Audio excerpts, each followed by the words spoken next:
جو شیخ الہند کے نام سے منسوب ہوگا، یعنی شیخ الہند ایوارڈز آپ کو دیا جائے گا۔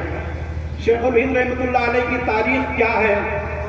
آپ کی پیدائش سن 1851 کے اندر بریلی کے اندر ہوئی۔ آپ کے والد محترم ملازمت کے لیے وہاں پر موجود تھے،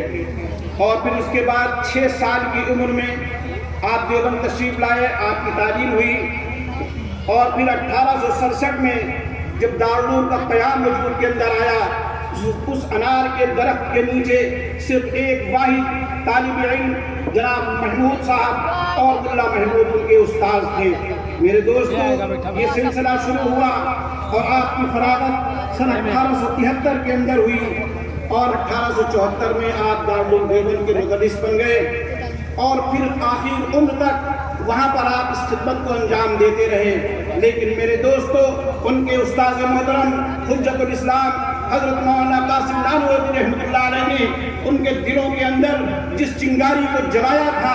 آزادی وطن کے لیے جو جوش جذبہ ان کے دلوں کے اندر بھرا تھا، ان کے سامنے استاد محترم کی وہ تاریخ جو شاملی کے میدان کے اندر انگریزوں کے دانت کو کھٹے کیے تھے، وہ تاریخ ان کے سامنے تھی۔ بدقسمتی کی بات تھی، اس میں شکست ہوئی، لیکن حضرت نانوتوی رحمۃ اللہ علیہ جنہوں نے بہت کم عمر پائی اور تقریباً 49 سال کی عمر میں وہ اللہ کو پیارے ہوئے، میرے دوستو، ان کے شاگرد رشید حضرت مولانا محمود الحسن رحمۃ اللہ علیہ نے وطن کی آزادی کے لیے ایسی تحریک چلائی جو اس دنیا نے دیکھا کہ شاید ایسی منظم تاریخ کوئی نہیں ملتی، ایسی منظم تدبیروں سے، ایسے منظم طریقے سے آپ نے وطن کی آزادی کے لیے تحریک چلائی تھی۔ اس تحریک کے اندر سب سے مشہور تحریک جو چلی، آپ کی تحریک ریشمی رومال تھی۔ ریشمی رومال کیا تھی؟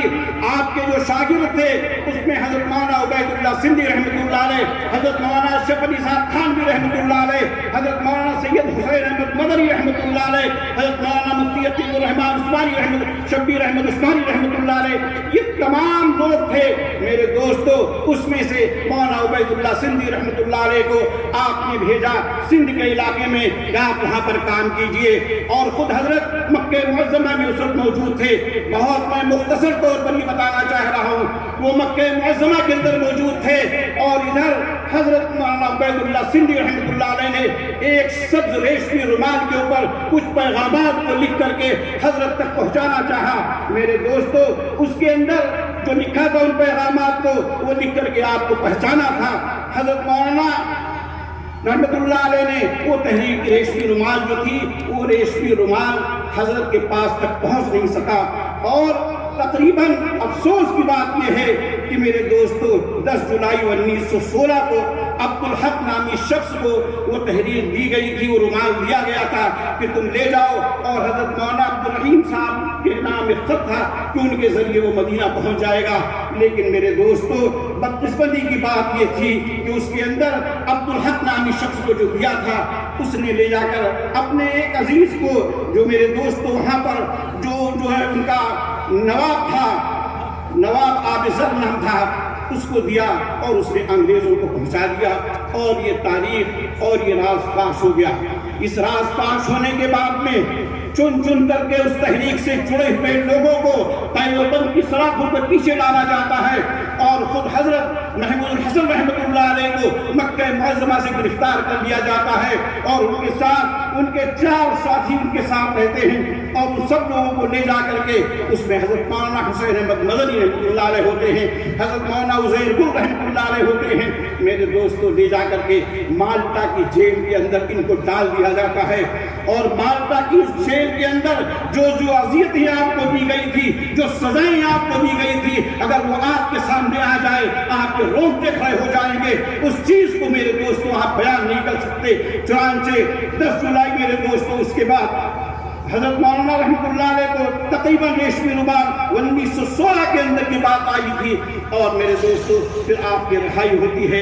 آپ کی رہائی ہوتی ہے، آپ مالٹا سے مصر ہوتے ہوئے جب بمبئی کے بندرگاہ کے اوپر پہنچتے ہیں، لوگوں کو معلوم ہوتا ہے کہ شیخ الہند رحمۃ اللہ علیہ تشریف لا رہے ہیں، اس وقت تک لوگ آپ کو شیخ الہند کے نام سے نہیں جانتے تھے بلکہ مولانا محمود الحسن کے نام سے جانتے تھے۔ بمبئی کی بندرگاہ پر جب آپ اترتے ہیں تو ہندوستان کے لوگوں کا جم غفیر وہاں پر موجود ہوتا ہے، اور اسی مرتبہ اسی بمبئی کی بندرگاہ کے اوپر سب سے پہلی مرتبہ مہاتما گاندھی سے آپ کی ملاقات ہوتی ہے۔ آپ یہ جانتے ہیں کہ ہندوستان کے برادران وطن مل کر کے اس ملک کی لڑائی کو لڑ رہے ہیں، اس میں گاندھی جی کو پہچانا۔ بمبئی کی خلافت کمیٹی نے آپ کو دعوت دی، آپ کو مدعو کیا، اور وہیں پر آپ کو شیخ الہند کے خطاب سے آپ کو نوازا گیا۔ میرے دوستو، حضرت مولانا شیخ الہند رحمۃ اللہ علیہ کی قربانیاں تھیں، ان کے شاگرد رشید حضرت مولانا حسین احمد مدنی رحمۃ اللہ علیہ نے اس تحریک کو آگے چلایا، آگے بڑھایا، اور جرأت و بہادری کے ساتھ اس کام کو کرتے رہے۔ آج میرے محترم بزرگوں دوستو، اس کا نتیجہ یہ نکلا کہ حکومت نے تسلیم کیا، حکومت نے مانا، اور جمعیت العلماء کی محنتوں سے حضرت شیخ الہند رحمۃ اللہ علیہ کی اس تحریک ریشمی رومال کو حکومت ہند نے ایک دستاویزی شکل دیا،